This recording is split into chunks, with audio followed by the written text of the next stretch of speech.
Hello students, this is lecture number 1 mechanical properties of fluid.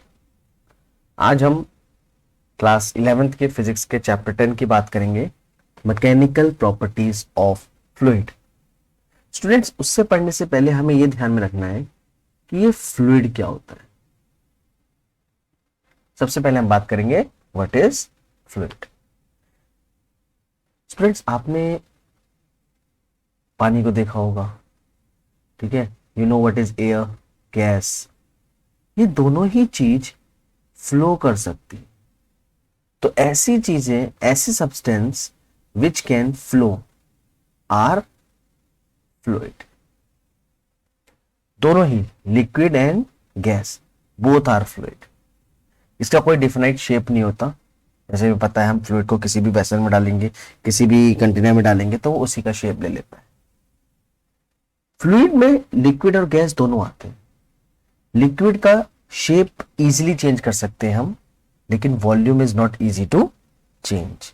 और गैस में दोनों ही इजी होता है बदलना, आइदर वॉल्यूम और शेप। इस चैप्टर में, दैट मीन्स चैप्टर नंबर 10, हम जिस फ्लूइड की बात कर रहे हैं दैट इज लिक्विड।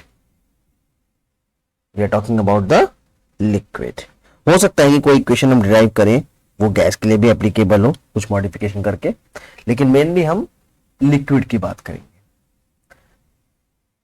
अब यहां पे आपको ये चीज ध्यान रखनी है स्टूडेंट्स कि लिक्विड में जो हम बात करने जा रहे हैं उसकी भी एक कंडीशन है। जो लिक्विड हम कंसीडर करेंगे that will B incompressible and non viscous. Incompressible and non viscous. Students, यहां पे इनकंप्रेसिबल क्या होता है?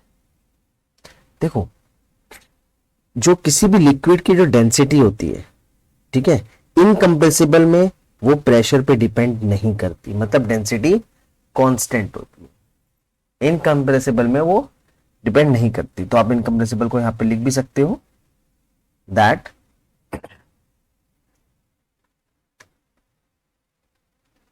density is independent. Density is independent of variation in pressure. ठीक है, और you can write it is always constant. It is always constant. Non-viscous भी हो जाता है that the part of the liquid in contact do not exert any tangential force on each other. अब यहां पे अभी आपको ये सेंटेंस इतने इजी से समझ में नहीं आएगा कि ये पार्ट ऑफ अ लिक्विड कैसे एक्सर्ट फोर्स कर रहा है, या फिर जैसे हम कहते हैं कि जो फोर्स होती है लिक्विड जो एक्सर्ट करता है किसी एक पार्ट को दूसरे पार्ट पे, वो परपेंडिकुलर होती है सरफेस ऑफ कॉन्टैक्ट के। कहने का मतलब है कि उनके बीच में कोई फ्रिक्शन नहीं होता। एडजेसेंट लेयर्स के बीच में there is no friction between the adjacent layers of liquid. Between adjacent layers of liquid.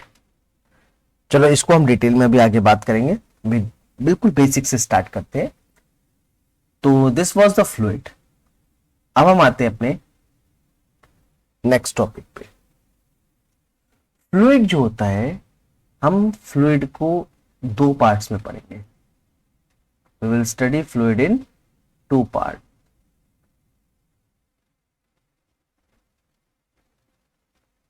The first part will be fluid statistics, fluid statics, and the another part is fluid dynamics. दोनों ही branch हैं, ठीक है, दोनों ही branch हैं। अगर statics की बात करें तो स्टैटिक्स मीन्स एट रेस्ट। जैसे हम क्लास 12 में भी जाएंगे तो हम इलेक्ट्रोस्टैटिक्स पढ़ेंगे, means charge at rest. Similarly यहाँ पे फ्लूइड स्टैटिक्स है, फ्लूइड स्टैटिक्स मींस जो जिस फ्लूइड को हम कंसीडर कर रहे हैं, जिस फ्लूइड के बारे में हम स्टडी कर रहे हैं, दैट इज एट रेस्ट। ठीक है, तो इसमें हम लिख सकते हैं, we can write it down, that branch that deals with study of fluid at rest। ठीक है स्टूडेंट्स। अच्छा, ऑन द अदर हैंड अगर हम बात करें फ्लूइड डायनेमिक की, डायनेमिक मतलब जैसे कोई भी चीज मोशन में, तो यहां पे ऐसी ब्रांच, ये सेम रहेगा, branch that deals with the study of fluid in motion, only this is the difference, the fluid at rest and ये fluid at fluid statics means fluid at rest and fluid dynamics means fluid in. अब क्या क्या चीजें, कौन कौन से topic इसमें आते हैं, इसमें हम पढ़ने जाएंगे, जो हम पढ़ेंगे अभी आने वाले इसमें आने वाले लेक्चर्स में, वो कौन कौन से टॉपिक है। Fluid statics, fluid at rest, इसमें देखिए सबसे पहला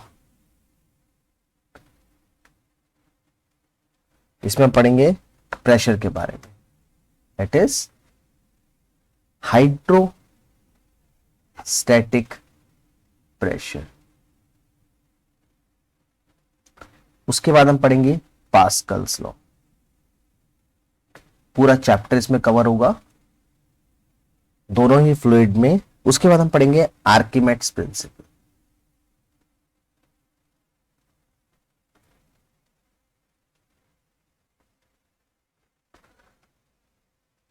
उसके बाद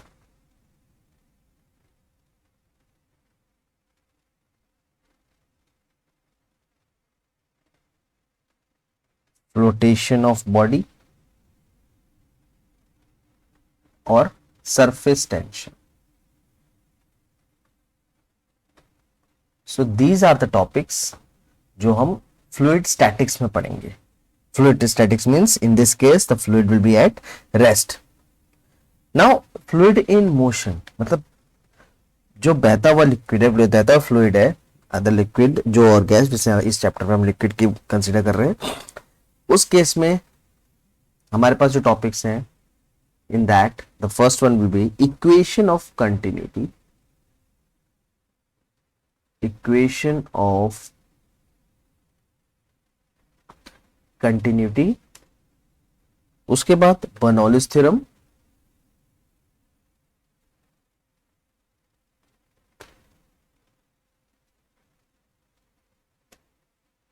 then Torricelli's theorem and viscosity। हमारा विस्कोसिटी टॉपिक आने वाला है, इसलिए ऊपर मैंने नॉन विस्कस को ज्यादा डिटेल में डिस्कस नहीं करा है, हम उसको विस्कोसिटी को वहां पे डिटेल में डिस्कस करें। सो this is the introduction part of this chapter कि फ्लूइड क्या होता है। फ्लूइड में लिक्विड और गैस दोनों चीजें आती हैं। लिक्विड हम कौन सा कंसीडर करने वाले हैं, फ्लूइड्स में दो ब्रांच में, दो चीजों में डिवाइड है, स्टैटिक्स एंड डायनेमिक्स। स्टैटिक्स में ये सारे टॉपिक्स आ रहे हैं और डायनेमिक्स में ये चारों टॉपिक्स आ रहे हैं। तो इन सब चीजों की हम इस चैप्टर में बात करने वाले हैं। हम अपने इसी के नेक्स्ट टॉपिक में चलते हैं। क्वेश्चन भी एक तरीके से और टॉपिक भी। Write down the heading, liquid at rest exerts force perpendicular to the surface of the container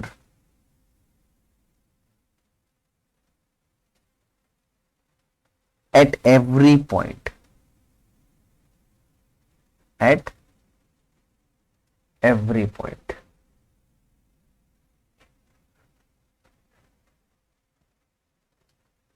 liquid at rest exerts force perpendicular to the surface of container at every point. ये छोटा सा question भी है और साथ में topic भी, दोनों में डिस्कस करेंगे हम. चलिए पहले मान लेते हैं कि एक कंटेनर में एक फ्लूइड है. उस फ्लूइड जो है that is in the equilibrium state of rest. Let us draw a container. ये मान लेते हैं हमारे पास ये एक कंटेनर है और इसमें जो फ्लूइड है that is in equilibrium state. ठीक है, तो इस केस में हम देखेंगे जो मान लेते हैं एक पॉइंट लेते हैं at the bottom of the surface. Let us take this point O. ठीक है, अब इस बॉटम सरफेस पे जो फोर्स लग रही है, ठीक है, force let F be force on the bottom surface. अच्छा, इससे पहले आप अगर लिखना चाहो तो ये लिख सकते हो कि लिक्विड जो है it is in equilibrium state of rest. ये भी लिख सकते हैं हम, let liquid be in equilibrium state of rest. Clear? अच्छा, बॉटम सरफेस पे देखते हैं फोर्स कितनी लगेगी. इस फोर्स को हम इस तरीके से लगाएं. This is force F. ठीक है, अच्छा फोर्स लग रही है तो ऑब्वियसली सी बात है रिएक्शन फोर्स भी लगेगी according to Newton's third law. Every action is equal and opposite reaction. That means अगर फोर्स इस साइड लग रही है तो इसके अपोजिट डायरेक्शन में हमारे एक दूसरी फोर्स भी एक्ट करेगी. That is the reaction force.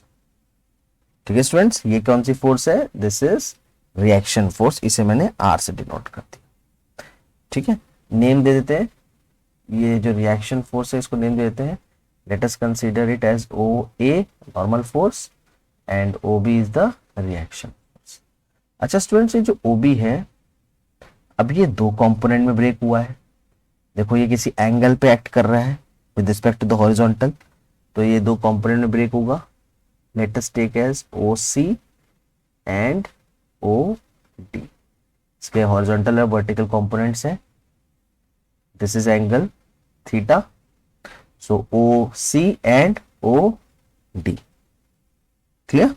तो OB के दो कंपोनेंट हो गए, एक नॉर्मल एक टेंजेंशियल. अच्छा स्टूडेंट्स, नॉर्मल कंपोनेंट कौन सा हुआ? नॉर्मल कंपोनेंट हमारा है OD. OD is a normal component. OD is a normal component. अच्छा, ये जो नॉर्मल कंपोनेंट है, if this is the reaction force तो हम इसे क्या लिख सकते हैं? That will be equal to OD is equal to R sin theta. This will be R sin theta. और जो टेंजेंशियल कंपोनेंट है that will be R cos theta. तो हम लिख सकते हैं OC इज टेंजेंशियल कंपोनेंट. इसको हम लिखेंगे OC is equal to R cos theta. Clear? अब स्टूडेंट्स, हमने स्टार्टिंग में इसमें लिखा था लिक्विड. ये देखो, liquid is at rest. Liquid at rest का कुछ तो मतलब होगा, इजंट इट? फ्लो नहीं है, मोशन नहीं है. जो लिक्विड हम कंसीडर कर रहे हैं दैट इज एट रेस्ट. ऐसे केस में ये जो हमारा हॉरिजॉन्टल कंपोनेंट है, टेंजेंशियल कंपोनेंट है, एज हम यहां लिखेंगे as liquid, as liquid is at rest. That means जो टेंजेंशियल कंपोनेंट है, tangential component OC will be equal to 0. अगर OC 0 होगा तो OC किसके बराबर है? R cos theta is equal to 0. लेकिन अगर फोर्स एक्ट कर रही है, if the force is acting, अगर फोर्स एक्ट कर रही है तो रिएक्शन फोर्स हमारी जीरो के बराबर नहीं हो सकती, क्योंकि फोर्स अगर एक्ट कर रही है तो रिएक्शन फोर्स लगेगी ही। इसका मतलब जो कॉस थीटा है that will be equal to zero, और कॉस थीटा जीरो कब होता है, when theta is equal to 90 degree, when theta is equal to 90 degree. This is the condition. अब देखिए थीटा 90 आ गया, और यही हमारा टॉपिक था, that a liquid at rest exerts force perpendicular to the surface, जो हमने प्रूव कर दिया। रेस्ट के टाइम पे theta 90 means it is perpendicular to the surface. So this was the complete introduction, जिसमें हमने लिक्विड के बारे में देखा, सबसे पहले फ्लूइड की प्रॉपर्टीज, फ्लूइड के बारे में पढ़ा, उसके बाद लिक्विड, कौन सा लिक्विड हम कंसीडर कर रहे हैं, और परपेंडिकुलर टू सरफेस पे फोर्स लगती है, ये हमारा लास्ट टॉपिक। अच्छा स्टूडेंट्स, अब हम बात करेंगे प्रेशर की। वैसे तो हमने क्लास 9th में प्रेशर पढ़ा है, लेकिन थोड़ा सा उसको डिटेल में पढ़ेंगे, और 11th के हिसाब से ये हमारा आज का लास्ट टॉपिक है, प्रेशर। हेडिंग डाल लीजिए प्रेशर। नोट्स आप साथ साथ लिखते चल सकते हैं, कोई दिक्कत नहीं, it will help you. Points में नोट्स दूंगा मैं आपको। प्रेशर, चलिए फिर से एक कंटेनर ले लेते हैं। दिस इज अ कंटेनर, इसके अंदर फ्लूइड है, लिक्विड, ठीक है। एक कोई भी इस लिक्विड में, इस फ्लूइड में एक कोई भी पॉइंट कंसीडर करते हैं, ठीक है, स्मॉल एरिया का डेल्टा ए। ये देखिए, ये मान लीजिए ये एक पॉइंट है of small area delta A, ठीक है, यहां पे लिख लीजिए। Late us consider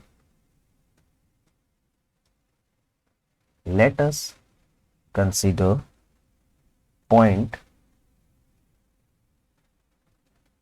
in fluid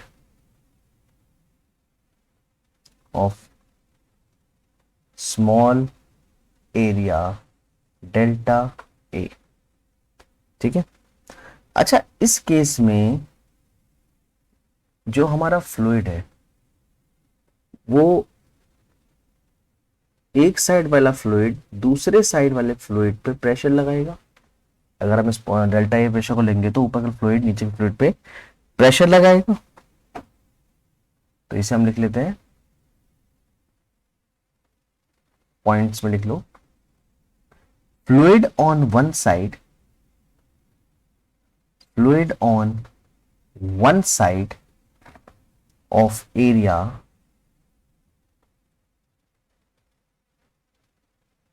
presses on another side,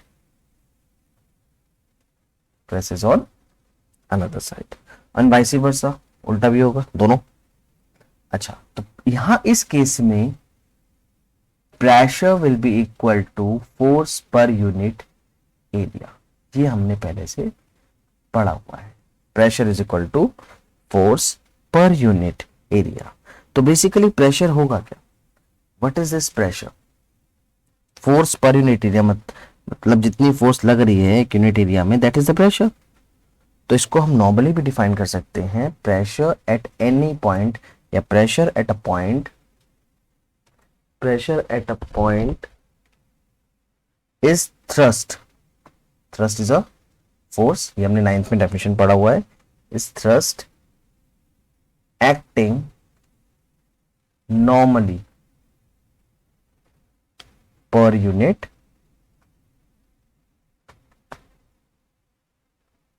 area around that point,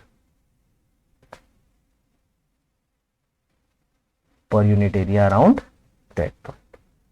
So according to the 11th class we can write the definition, pressure is equal to limit delta A tends to 0, delta F by delta A, that will be equal to D F by D.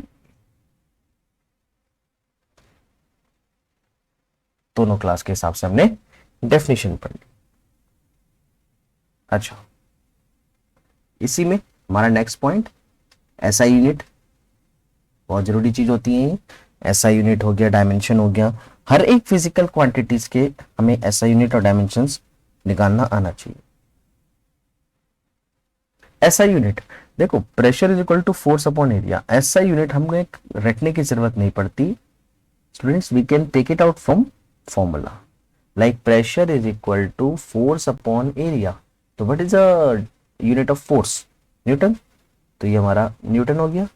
And area metre square, तो newton metre square, we can write newton per metre square.